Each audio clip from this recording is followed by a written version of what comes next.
اور اسی طریقے سے تیسری وہ کہ جو ایک باندی ہو اس باندی کے ساتھ وہ کیا ہے جمع وغیرہ بھی کرتا ہے، اور اس کے ساتھ ساتھ اس کو صحیح تعلیم اور تربیت وغیرہ بھی دیتا ہے، اور صحیح اور تعلیم تربیت دینے کے بعد اس کو اچھی تعلیم دی، اچھی تربیت دی، پھر اس کا اس نے آزاد بھی کر دیا، اور آزاد کرنے کے بعد فتح اس باندی کے ساتھ اس نے نکاح بھی کر لیا۔ تو اس طریقے سے تعلیم اور تعلیم کی وجہ سے، آزاد کرنے کی وجہ سے، اور پھر نکاح کرنے کی وجہ، اس کے ساتھ نکاح کرنے کی وجہ سے اس کو جو بھی عبادت کرے گا اس میں دوہرا ثواب ملے گا، فلہو اجران ہے۔ بہرحال اس حدیث سے یہ معلوم ہوا کہ آدمی کو اپنے اہلیہ جو ہے ان کو، اپنی بیوی جو ہے یا باندی جو ہے اس باندی کو بھی تعلیم اور تہذیب وغیرہ، تمدن وغیرہ کی تعلیم وغیرہ دینا چاہیے۔ ان کو اس طریقے سے جاہل چھوڑے رکھیں کہ وہ پڑھے تو بھی کیا، نہ پڑھے تو بھی کیا، اس کی کیا ضرورت ہے، یہ صحیح نہیں ہے، بلکہ ان کو بھی تعلیم اور تعلم کی اور سمجھانے کی اور کیا ہے تہذیب وغیرہ کی تربیت وغیرہ کرنی چاہیے۔ اور جو آدمی تعلیم اور تہذیب وغیرہ کرنے کے بعد پھر اس کو آزاد کر دے گا، اور آزاد کرنے کے بعد اس کے ساتھ پھر نکاح کرے گا، تو حضور اکرم صلی اللہ علیہ وسلم فرماتے ہیں کہ جو عبادت کرے گا، جو نیکی کرے گا، اللہ تبارک و تعالیٰ اس کی نیکی میں ڈبل ثواب اس کو عطا فرمائیں گے۔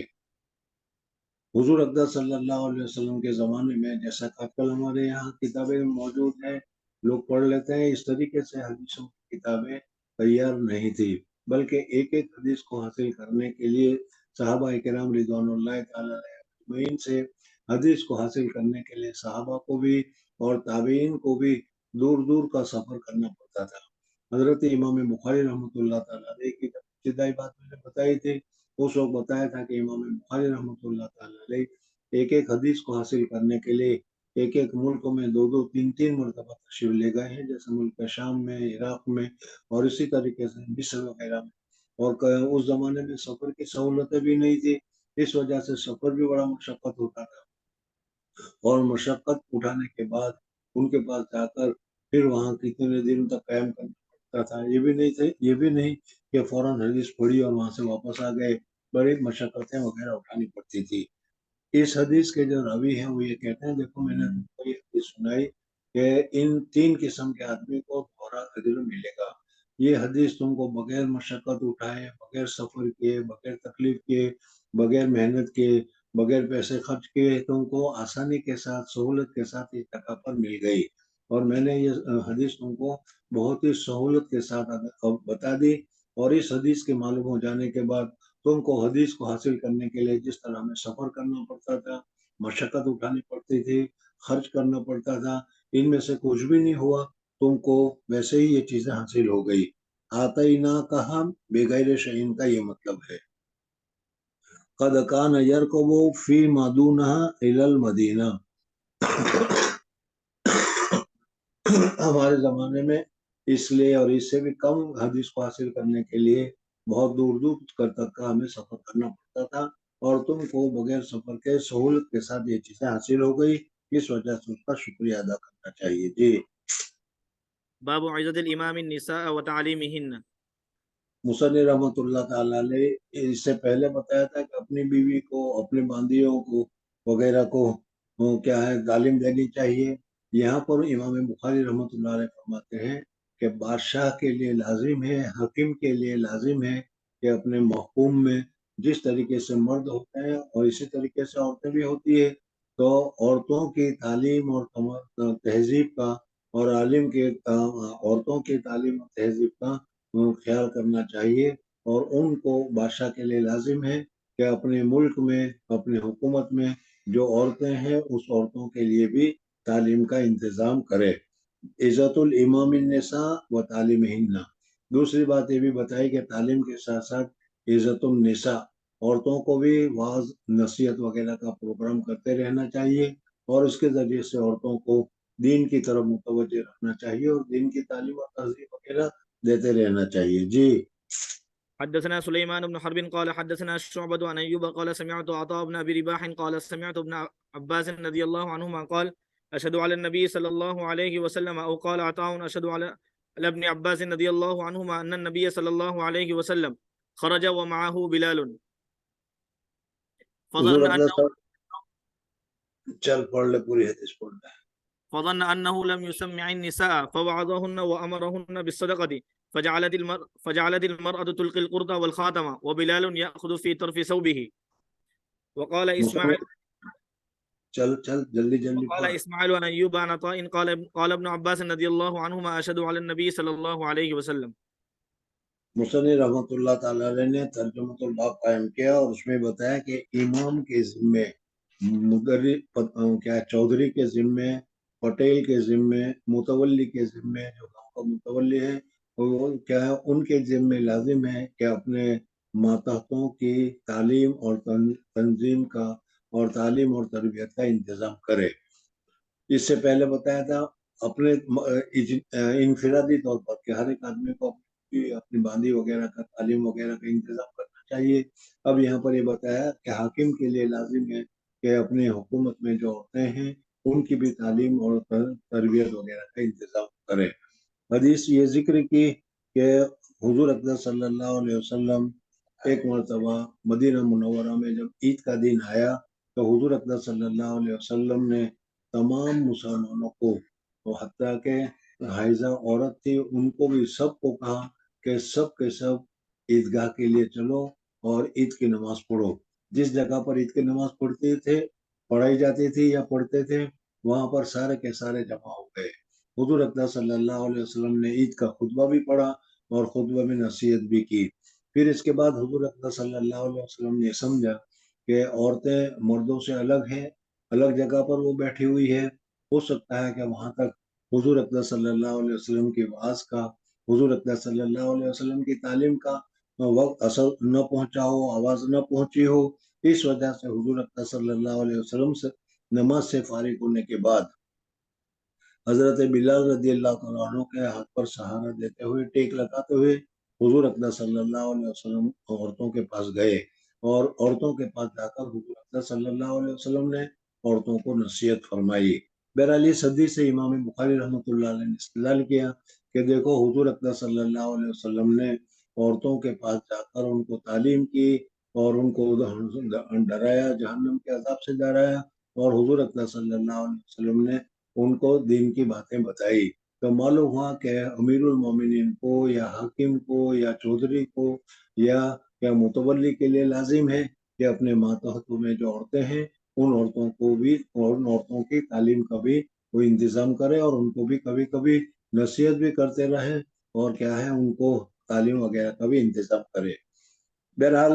حضرت عبداللہ ابن عباس رضی اللہ تعالیٰ عنہ روایت کرتے ہیں نبی کریم صلی اللہ علیہ وسلم سے خرج، عید کے موقع پر نکلے تھے، ومعہ بلال، اور حضور اقدس صلی اللہ علیہ وسلم کے ساتھ حضرت بلال رضی اللہ تعالیٰ عنہ بھی تھے.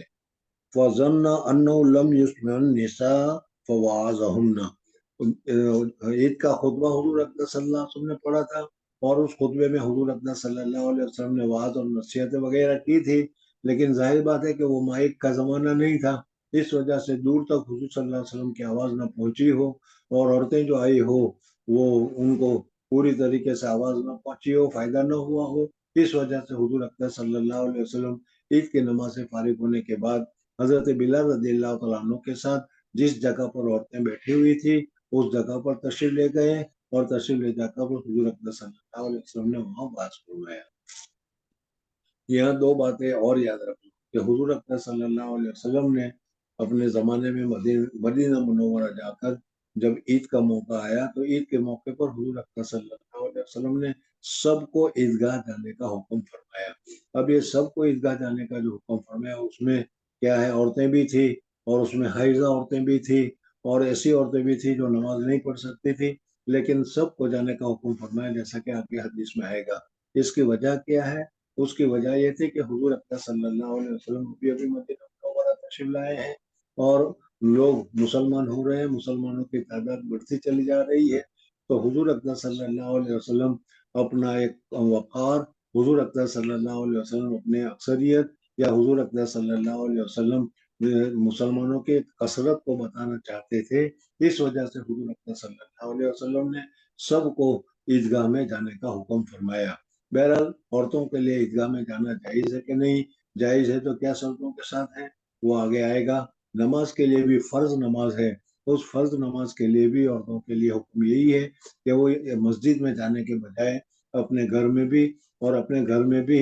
سے کیا ہے ایسی جگہ کے اوپر جہاں اندھیرا زیادہ ہو، پردہ زیادہ ہو، وہاں نماز پڑھے تو اس کو زیادہ ثواب ملتا ہے۔ بہرحال یہاں ایک خاص فائدہ تھا، اس کی وجہ سے حضور اکرم صلی اللہ علیہ وسلم نے عورتوں کو بھی عیدگاہ میں نکلنے کا حکم فرمایا تھا۔ بس حضور صلی اللہ علیہ وسلم آئے وہاں پر، فوعظہن وامرہن بالصدقہ، حضور اکرم صلی اللہ علیہ وسلم نے وہاں تشریف لے جانے کے بعد واعظ بھی فرمائی، اور واعظ فرمانے کے بعد حضور اکرم صلی اللہ علیہ وسلم نے ان کو صدقے کی فضیلت بھی بتائی۔ صدقہ کرنا اللہ تبارک و تعالیٰ کی رضامندی کا سبب ہے، اللہ تبارک و تعالیٰ کی ناراضگی دور ہوتی ہے۔ اس وجہ سے جتنا بھی ہو سکے صدقہ کا اہتمام کرنا چاہیے۔ حضور اکرم صلی اللہ علیہ وسلم نے جو فرمایا، تو یہ صحابی عورتیں تھیں، اس صحابی عورتوں نے فوراً حضور اکرم صلی اللہ علیہ وسلم کی صدقہ کی فضیلتیں دینے کے بتائے۔ صحابہ کرام رضوان اللہ تعالیٰ علیہم اجمعین کے زمانے میں دیکھو گے تم تو حضور اکرم صلی اللہ علیہ وسلم نے ان کو صدقہ کرنے کا حکم بتایا، اور یہ بتایا کہ صدقہ کرنے سے یہ فضیلت حاصل ہوتی ہے، صدقہ کرنے سے یہ فائدہ ہوتا ہے۔ تو صحابہ کرام رضوان اللہ تعالیٰ علیہم اجمعین غریب تھے، محتاج تھے، ان کے پاس پیسے نہیں تھے کہ وہ صدقہ کرتے، لیکن اس فضیلت کو حاصل کرنے کے لیے وہ محنت کرتے تھے، مزدوری کرتے تھے، پیسے کماتے تھے، اور جو پیسے کماتے تھے اس پیسے کو وہ صدقہ کیا کرتے تھے۔ بہرحال ان لوگوں کے یہاں صدقہ کرنے کا بہت ہی زیادہ اہتمام تھا۔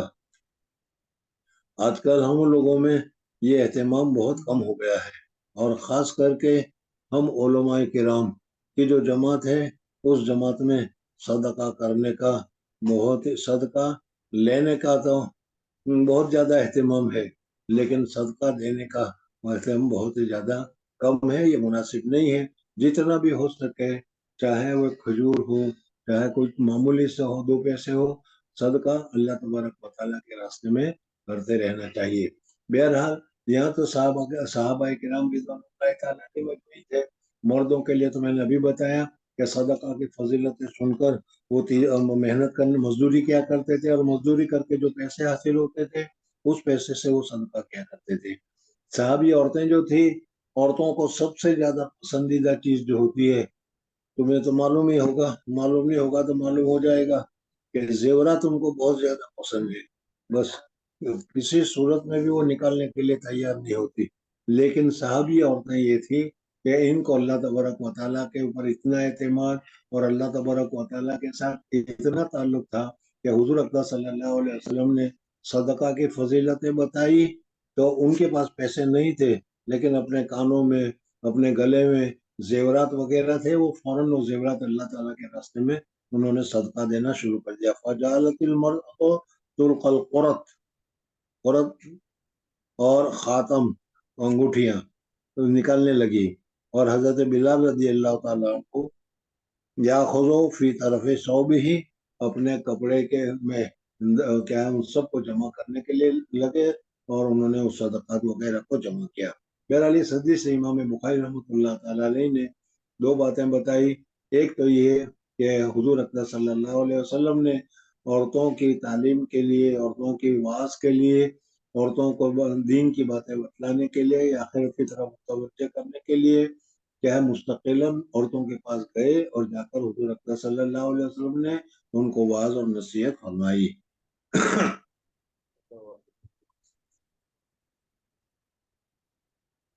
مصنف رحمۃ اللہ تعالیٰ علیہ نے ابھی جو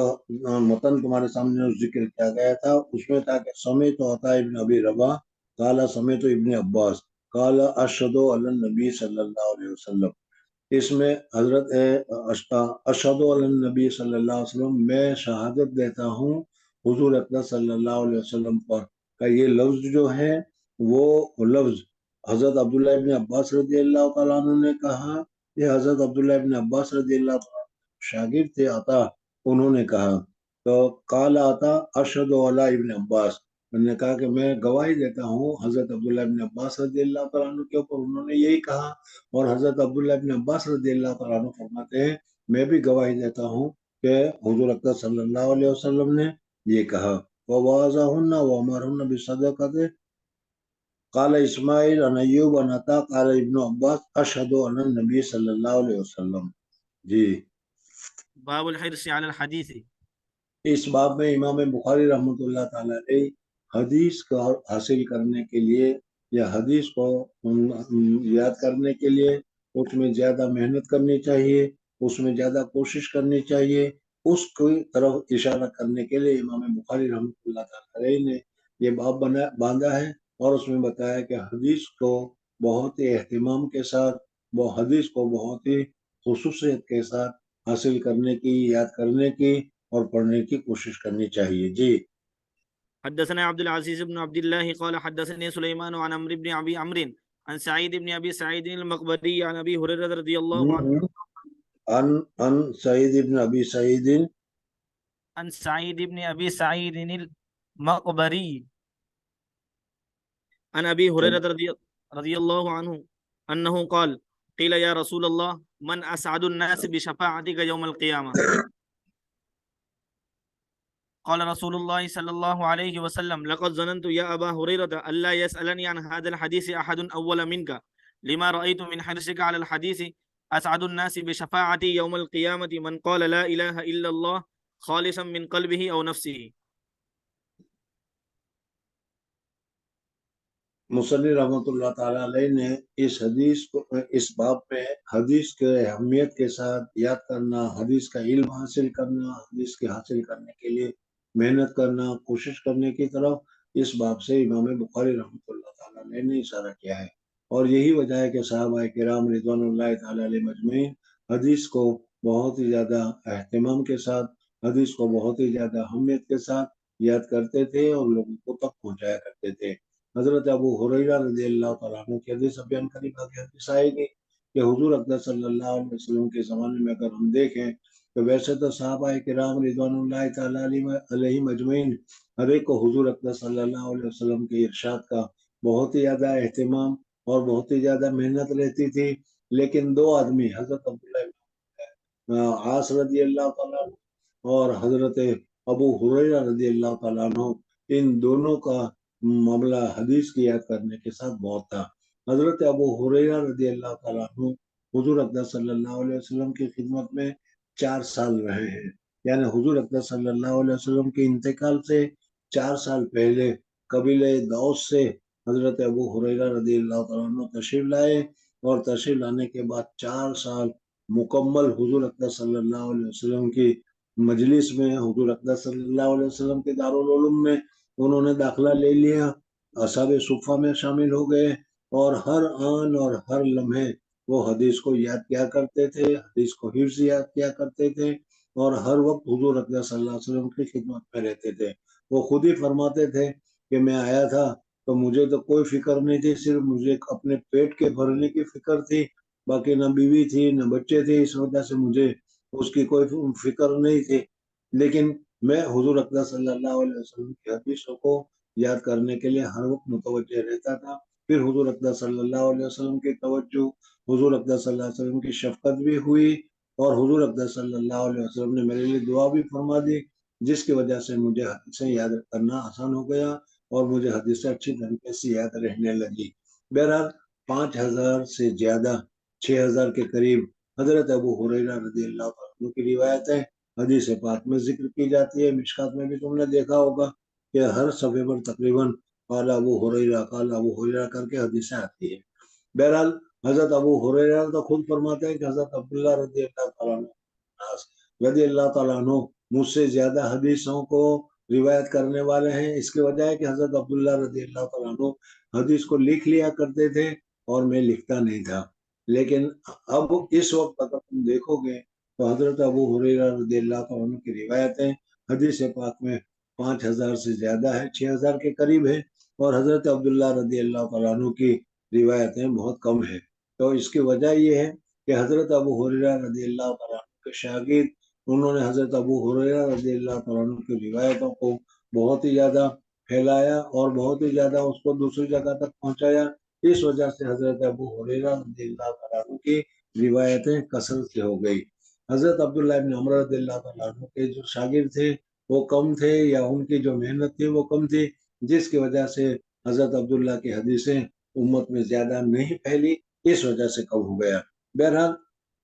حضرت ابو ہریرہ رضی اللہ تعالیٰ عنہ، یا حدیث جو ذکر کی گئی اس میں حضرت ابو ہریرہ رضی اللہ تعالیٰ عنہ نے حضور اقدس صلی اللہ علیہ وسلم سے ایک سوال کیا۔ سوال کے متعلق بھی یہ بات یاد رکھیں کہ حسن السوال نصف العلم۔ آدمی جتنا زیادہ پڑھا لکھا ہوگا، جتنا زیادہ مہذب ہوگا، کہ اتنا ہی اس کا سوال بھی مہذب ہوگا، عمدہ ہوگا اور اچھا ہوگا، معقول ہوگا۔ اور جو آدمی کیا پڑھا لکھا نہ ہو یا جاہل ہو، تو اس جاہل بھی وہ سوال تو کرے گا، پوچھے گا، لیکن اس کے سوال میں وہ بات نہیں ہوگی جو دوسری جگہ ہوتی ہے۔ بہرحال یہاں پر حضرت ابو ہریرہ رضی اللہ تعالیٰ عنہ کی جو روایت ہے، اس روایت میں حضرت ابو ہریرہ رضی اللہ تعالیٰ عنہ نے حضور اکرم صلی اللہ علیہ وسلم سے ایک سوال کیا۔ وہ سوال بڑا معقول تھا، بڑا مناسب تھا، اور اچھے علم والے آدمی، پڑھے لکھے آدمی، ذہین آدمی، اچھے علم والا تہذیب والا آدمی اچھا سوال کر سکتا ہے۔ اس وجہ سے حضور اکرم صلی اللہ علیہ وسلم نے ان کے سوال کو سن کر فرمایا کہ ابو ہریرہ، بہت اچھا سوال تم نے کیا، اور مجھے امید تھی کہ یہ سوال صحابہ کرام رضوان اللہ تعالی علیہم اجمعین میں تم ہی کر سکتے تھے اور تم ہی سے ہو سکتا تھا۔ اس وجہ سے جو تمہارے پاس حدیث کا جو علم ہے اور علم کی جو تم محنت کرتے ہو اور اعلیٰ درجے کا علم حاصل کر رہے ہو، اچھی طریقے سے علم حاصل کر رہے ہو، اس کا تقاضا یہ تھا کہ اتنا اچھا سوال، اتنی اچھی بات تم ہی پوچھ سکتے تھے۔ انہوں نے حضرت ابو ہریرہ رضی اللہ تعالیٰ عنہ نے پوچھا کہ من اسعد الناس بشفاعتک یوم القیامہ، یا رسول اللہ صلی اللہ علیہ وسلم،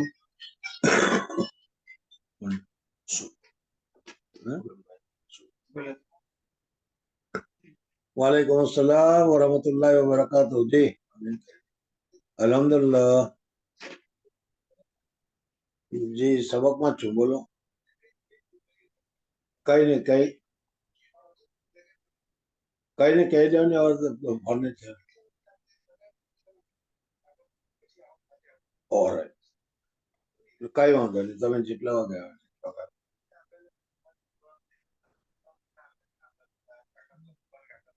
જી જી જી હા.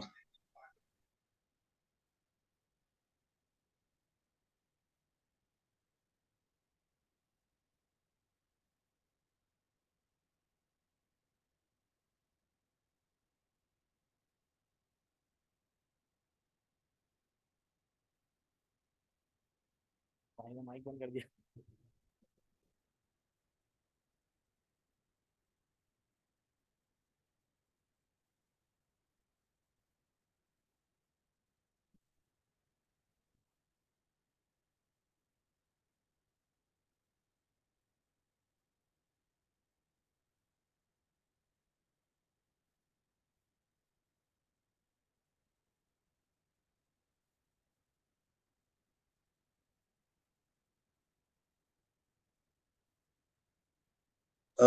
من اسد الناس بشفاعتک،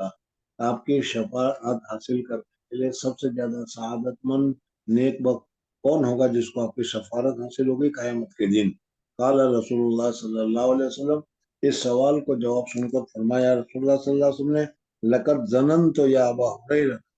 اے ابا ہریرہ میرا گمان یہ تھا، میرا خیال یہ تھا، لا یسألنی عن هذا الحدیث احد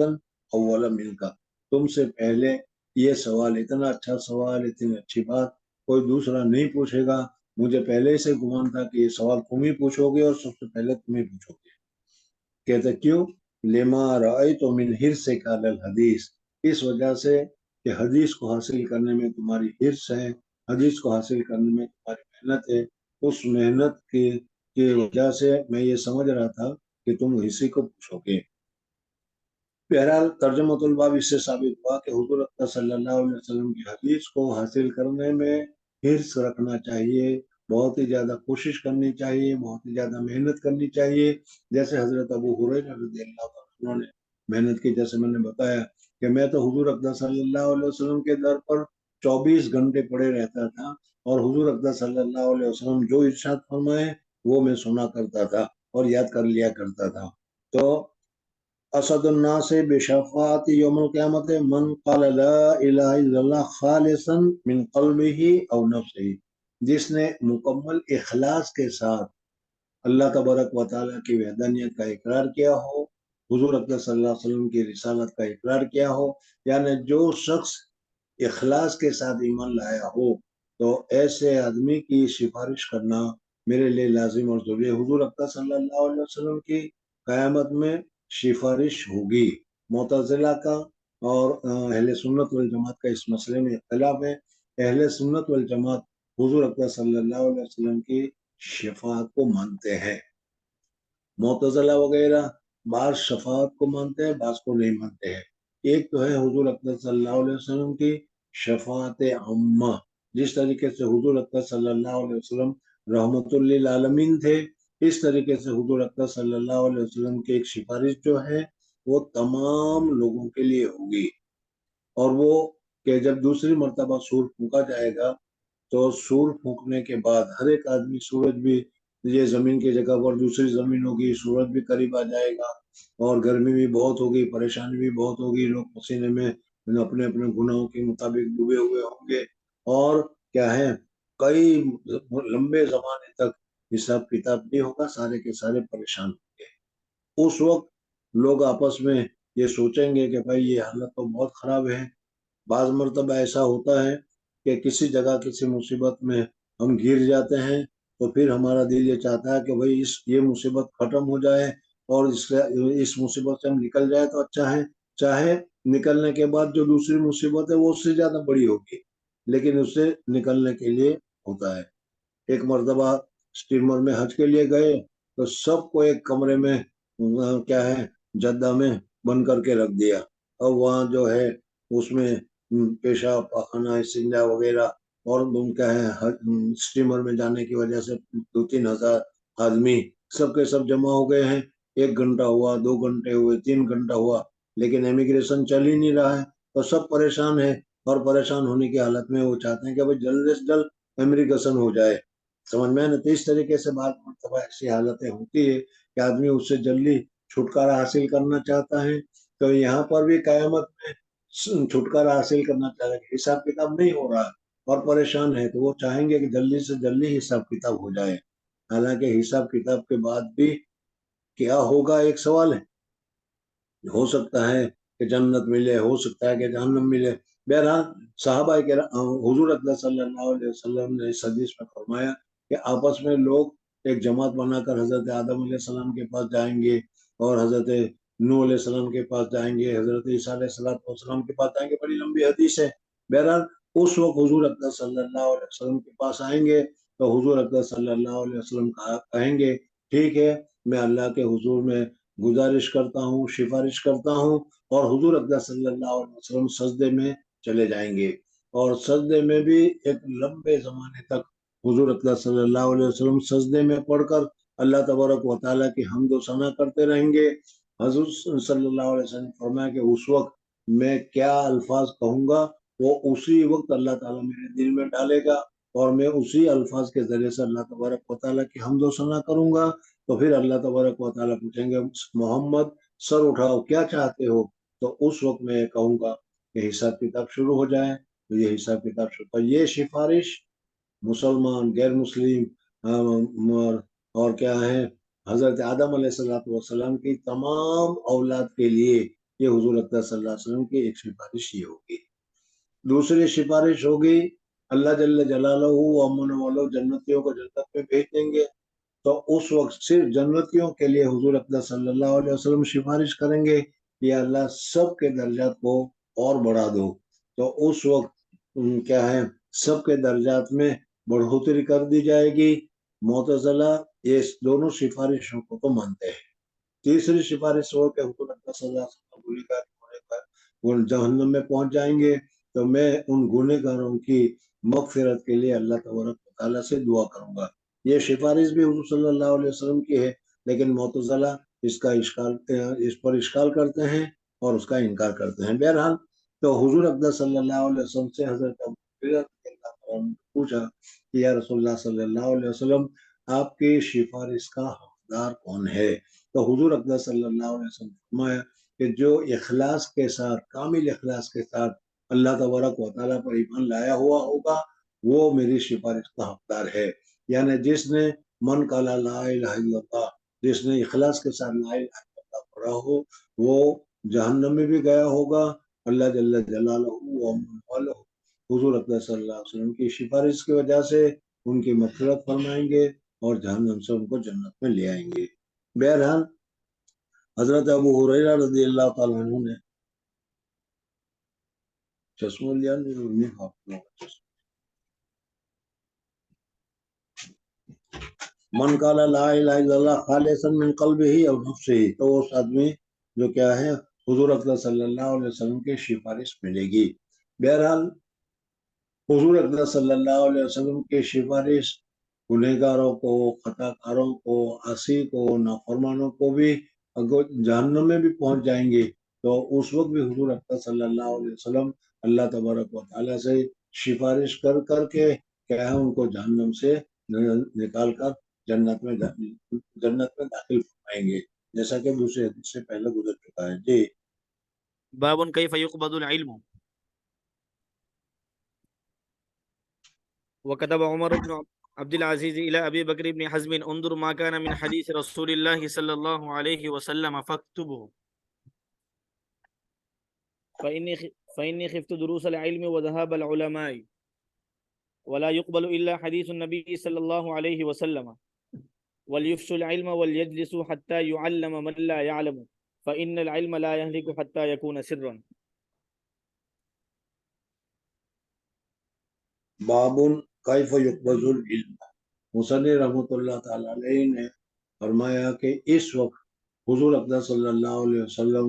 قرآن پاک، حدیث اور بہت سارا علم حضور اکرم صلی اللہ علیہ وسلم کو جو اللہ تبارک و تعالیٰ نے عطا فرمایا، وَأَمَّا بِنِعْمَتِ رَبِّكَ فَحَدِّثْ، اللہ تبارک و تعالیٰ نے ہدایت کی جو نعمت فرمائی ہے اس کو لوگوں میں بیان کیجئے. حضور اکرم صلی اللہ علیہ وسلم نے پوری تفصیل کے ساتھ صحابہ کرام رضوان اللہ تعالیٰ علیہ کو سب کچھ بتا دیا اور سب کچھ سکھلا دیا.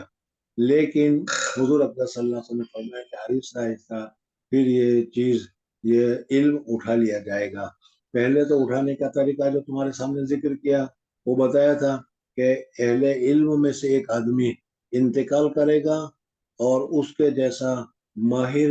فی الحدیث، اس کے جیسا ماہر فی الفقہ، اس کے جیسا ماہر فی تفسیر آدمی نہیں ہوگا. یہ آج ہم دنیا میں دیکھ رہے ہیں کہ جہاں کہیں بھی موت العالم ہے، موت العالم، کسی عالم کا انتقال ہوتا ہے تو اس کے جیسا پڑھانے والا، اس کے جیسا علم والا، اس کے جیسا مسئلہ بتانے والا دنیا میں نہیں، جگہ خالی پڑی ہوئی ہے اور ختم ہو جائے گا. لیکن جب قیامت کا زمانہ اور قریب آ جائے گا